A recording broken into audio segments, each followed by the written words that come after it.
చందుకైతే పెళ్లి సంబంధం చూడడానికి ఇంటికి వెళ్తూ ఉంటారు. ఇక నర్మద తనకు తెలిసిన వాళ్ళని తీసుకుని వెళ్తుంది. ఇక వాళ్ళు వచ్చి లేగండి లేగండి వెళ్ళండి అని అయితే అంటూ ఉంటారు. ఏమైంది అని నర్మద అయితే అడుగుతూ ఉంటుంది.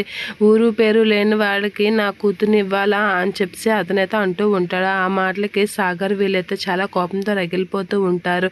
మంచి వాళ్ళు అనుకున్నాం, కానీ ఇంటి పేరు ఊరి పేరు లేని వాళ్ళకి మేము ఎలా ఇస్తాం అని చెప్పి అంటూ ఉంటారు.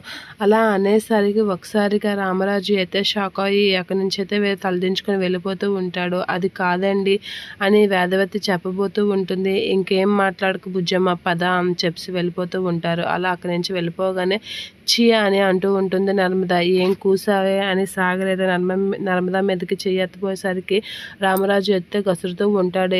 ఏం చేస్తున్నావురా అనేది అంటూ ఉంటాడు. ఇక రామరాజు అక్కడికి వచ్చి నీకు బుర్ర బుద్ధి లేదా, ఆ అమ్మాయి మీదకి చేయెత్తుతావా అని అంటూ ఉంటుంది. నువ్వు అసలు మనిషివేనా అని చెప్పి రామరాజు అయితే అంటూ ఉంటాడు. అది కాదు నాన్న, ఇది ఆడిన మాటలకి దీన్ని చంపేయాలి అని అంటూ ఉంటాడు సాగర్. అలా అనేసరికి ఏం మాట్లాడుతున్నావురా అని చెప్పి అయితే సాగర్ మీదకి చెయ్యి ఎత్తబోతూ ఉంటాడు రామరాజు చెయ్యి పట్టుకుంటుంది నర్మద. అది చూసి ఒకసారిగా షాక్ అవుతూ ఉంటుంది వేదవతి, సాగర్ అందరూ అయితే షాక్ అవుతూ ఉంటారు నర్మద చేసిన పనికి.